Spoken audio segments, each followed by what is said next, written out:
Tani, të japim Cezarit atë që i takon Cezarit. Vlora nuk ka patur asnjëherë në aeroport. Po bëhet aeroporti. Nga ana tjetër, le themi rruga lidhse Fier apo Levan Fier, Levan Vlorë, është një nga, le themi, rrugët më të mira sot për mua, kam shëtitur gjithandej, për hir të së vërtetës, është një le themi një vepër e mirë, e arritur. Nga ana tjetër, lungomare, që po vijon ende të zgjatet, nga Vlora tenton të shkojë, nuk e di ku do të shkojë, inshallah të shkon në Han, sikur thon ata që vetëm hanën, vetëm ato se kanë zbritur në tokë, se Partia Socialiste i ka bërë të gjitha. Pra, a mendoni që keni gjasa që të arrini të mposhni kryeministrin Edi Rama dhe Partinë Socialiste përkundër këtyre veprave që ato, le themi për hir të vërtetës, janë vepra madhore, të çosh një aeroport në Vlorë, jep një frymëmarrje të madhe, sidomos për turizmin. Të investuara me lekët e qytetarëve shqiptar, sepse nuk po i nxjerrin nga xhepi i vet, po i nxjerrin nga buxheti i shtetit pra nga qytetarët. Po prapë aty ka patur edhe qeveritë të tjera, ka patur edhe bashkitë të tjera. Që do të thotë, ky investim që mund të ishte bërë para shumë vitesh, ne flasim ende akoma për të marrë qytetin e Sarandës, përtej rrugës që vërtet e ka bërë, por nuk është në cilësinë e duhur, qoftë për infrastrukturën që ka pjesën mbrojtëse gjatë anëve të rrugës, e të tjera sinjalistikën e duhur, e të tjera. Ka premtuar ujë 24 orë në qytetin e Sarandës, ndërkohë që po të vesh në qytetin e Sarandës, ke depozita gjithandej dhe ujë nuk e 24 orë. Do të thënë, jemi në 2025-ën. 24 orë s'kan Tiranë. E ka premtuar vetë Rama. E ka premtuar për turizmin që do të kishte 24 orë ujë. Ndërkohë ne, në pjesën e sezonit turistik, që është vetëm janë 3 muajt e verës, në Sarandë ose në Vlorë, nuk ka raste që nuk ka as drita, nuk ka dhe ujë. Atëherë, të jesh në 2025, të bish ende me premtimin e dritave dhe të ujit dhe të rrugëve është e turpshme. Ndërkohë, premton dhe thot pasaportën evropiane. Si? Kur ti qytetarëve nuk jep drita, ujë dhe vetëm asfalt elektoral është shkron. Por ka diçka që nën zot paktën po thot të vërtetën. Pasaportën evropiane, thot nuk e japim ne, po na e jep Bashkimi Evropian. Ka thonë që bëjnë këto hapni të dy grup kapitull deri në 2027, në 2030 u mbyll. Pra po thot të vërtetën, po na e japin, nuk po e fitojmë. Atëherë paktën është koshient që s'po e fitojmë. Minimumi. Çfarë ndodh me Tiranën, pavarësisht se ju nuk është se përfaqësoni në mënyrë të drejtë për drejt Tiranën, pasi përfaqësoni elektoratin në rast të qarkut të Vlorës, por ju jetoni në Tiranë.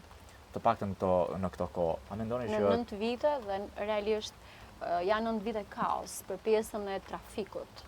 Është e tmerrshme. Ndërtimet, trafiku jo vetëm. Ndërtimet, më thënë, Tirana nuk ka më frymëmarrje. E vetmja frymëmarrje që i ka mbetur dhe po shikoj që dita ditës po e cënojnë dhe po i hynë në pjesë është ky liçeni që shpresoj ta kemi në vazhdimsi se si dihet asnjëherë. A guxoni të flisni me emra oligarkësh ju? Pse jo? Në një ndërtim shumë i madh, po bëhet pikërisht pranë zonës së, le të themi, stadiumit që ne e njohim Air Albania, në pjesën e liçenit. Ishte një hotel, kishte disa kate, por është shndruar në një kompleks të tërë. Flisni dot me emra. Si e shikoni këtë, le të themi, vepër që po ndërtohet? Sa hapën mbyll syt brenda Covidit, ishte situata e Covidit, kur u zgjuam, doli na u hapën syt. Për këtë që duhet të pyesni Erion Velian, që sot ndodhet aty ku është për shkak të këtyre që ka bërë. Cili është qëndrimi i Shqipëria bëhet ndaj Shevqet Kastratit? Që se flas unë për këtë gjë dhe përmend pjesën e rrugës, unë kam qenë një nga protestuesit para se të isha pjesë e nismës Shqipëria bëhet, që kam shkuar dhe kam protestuar aty. Nuk jam pro, mua më duket si kufi ndarës, dhe unë nuk jam pro kësaj gjëje, realisht.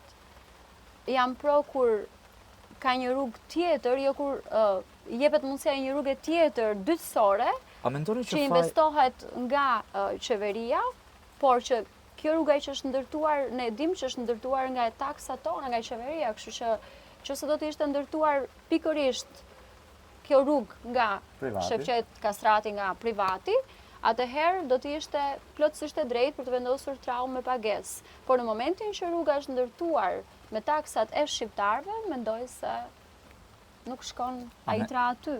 A mendoni që është faj i oligarkëve, sepse shumë thonë kundër oligarkëve, le të luftojmë ata. Unë oligarki quaj pushtetarët. Pikërisht, këtë do e thoja. A mendon që është faj oligarkëve në thonjza, apo i këtyre biznesmenëve të suksesshëm që në fundit në disa aspekte japin frymëmarrje e biznesit apo jetës ekonomike? Në qoftë se pushteti zbaton ligjshmërinë, unë mendoj se nuk ndodhin gjëra të tilla, incidente të tilla. Po, ju, le themi Shqipëria Bot, zoti Lapaj ka qenë edhe në protestën e organizuar, le themi, në aksin Thuman Kashar, kundër, le themi, bllokimit apo izolimit të banorëve. Një veprim i drejtë nga ana e zotit Lapaj, po edhe çdo kujt që ka protestuar për lirimin apo frymëmarrjen atyre banorëve për shkak të asaj rruge. Cilësia e asaj le për të dëshiruar. Në thuajse në çdo kilometër ke disa ura që nëse nuk je i kujdesshëm ti mund të fluturosh. Prandaj thash zbatueshmëria e ligjshmërisë, gjë që mungon në Shqipëri për vite me radhë. Nga të dyja kajet politike, kush më pak dhe kush më shumë e ka shkelur pjesën e ligjshmërisë. Ligji sot është për të varfrin, për qytetarin e thjeshtë, dhe ndërkohë nuk është për biznesmenin, për pushtetarin. Ne këtu duam të vendosim që ligji të jetë i njëjtë për të gjithë, pavarësisht kush jetë nga vjen. Shqipëria bëhet apo zbëhet sot në këtë kushte në të cilat ndodhet Shqipëria? Përderisa ne trumbetojmë të madhe që Shqipëria bëhet, mendoj se bëhet me qytetarë, me njerëz që duan këtë vend dhe që duan të investojnë në këtë vend. Dhe Shqipëria bëhet, me nismë Shqipëria bëhet me numrin 6. Po Tirana bëhet? Edhe Tirana bëhet. A është e aftë çdo qeveri që vjen, le të themi pasardhëse, me një plan urbanistik të duhur, të riboj? Sa po e the? Si mund të, duhet të shembush të gjitha zëmë, thonjza, gjitha pallatet e ndërtuara, duan lekë të dëmshpërblehen. A është e aftë? Ka ndonjë qeveri që mund të vitë që ta bëjë një gjë të tillë? Ne nuk duam që të vim në dëm të qytetarëve dhe nuk duam që të vim dëm e qytetarëve. Ato që janë bërë. Ne do mundohemi që mos të bëhen gjëra të tjera të cilat i marrin frymën kryeqytetit. Sa ndryshe ajo çfarë ka ndodhur në Tiranë nuk zhbëhet dot më. Pra Tirana zbëhet, më kuptoni, Tirana zbëhet. Tirana bëhet. Tirana zbëhet, po e them, por do të bëhet më mirë në zhvillimin e mëtejshëm, thotet Leva. Unë jam skeptik në këtë gjë, për shkak se të paktën nëse i referohemi Tiranës, nuk është në dorën e qeverisë, në pjesën më të madhe, por është në dorën e qeverisë lokale, pra të bashkisë, dhe se sa do të bëhet, se sa do të zhbëhet, të mbetet për tu parë. Leva, do të doja të ndalesha me emra në Partinë Demokratike. Kush mendoni që sot janë barra më e rëndë për Partinë Demokratike?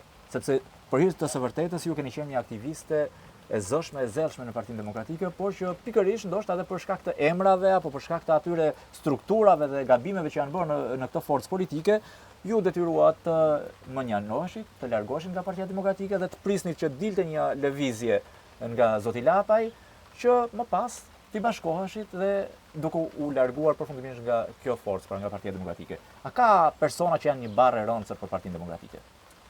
Pjesa më e madhe atyre që janë sot në listën e mbyllur dhe kanë qenë gjithmonë. Pjesa më e madhe atyre që gjatë kohës në Parlamentin e Shqipërisë kanë ngritur kartonet në favor të kryetarit. Unë dua të Levën e drejt për drejt. Kush janë ata persona që sot për sot janë barra më e rëndë e Partisë Demokratike? Ti mund të thuash vetë sepse Okej, atëherë vazhdojmë me emra. Sali Berisha. Po. Okej, vazhdojmë te numri 2. Unë mendoj se do të ishte e denjë që Sali Berisha të ishte larguar nga politika shqiptare dhe ta kishte lënë garën e lirë për njerëz të rinj në atë parti politike. Vazhdojmë te numri 2. Flamunoka. Po jo. I ka ikur koha. Numri 3. Gazmen Bardhi. Ai ka hyrë nga dritarja. Por është i ri apo i vjetër në Partinë Demokratike? Ka hyrë nga dritarja. Vazhdojmë tek numri 3, se ka shumë numra 3 në Partinë Demokratike. Sepse unë e di që në një parti politike kontributi është shumë i rëndësishëm. Luciano Boçi. Për Luciano gëzoj respekt, por realisht i ka ikur koha, sepse mendoj se duhet vinë figura të reja politike. Dhe ai duhet të ishte një nga ata që të largoj, siç e kanë bërë disa prej tyre. Por mund t'i ketë ikur koha Luciano Boçit apo edhe figurave të tjera, por nuk janë provuar. Luciano Boçi nuk është provuar. Do dalim edhe tek Albana Vokshi atë. Duhet të kishte ikur valla.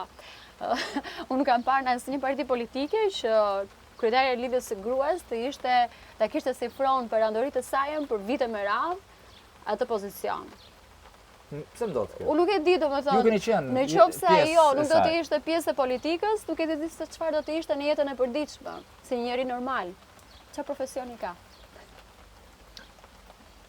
Luciano Boçin, do të ndalim për shkak se edhe e vlerësuat. A mendoni që mund do duhet të ikte një person që në fakt nuk është provuar?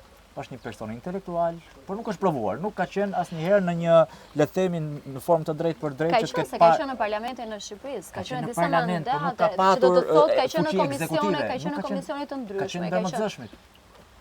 Ashtu, Tani, Ina Shko, Zhupa, unë e kam keni një- kundërshtare politike në Vlorë, Ina Zhupa, me qenë se doni temra.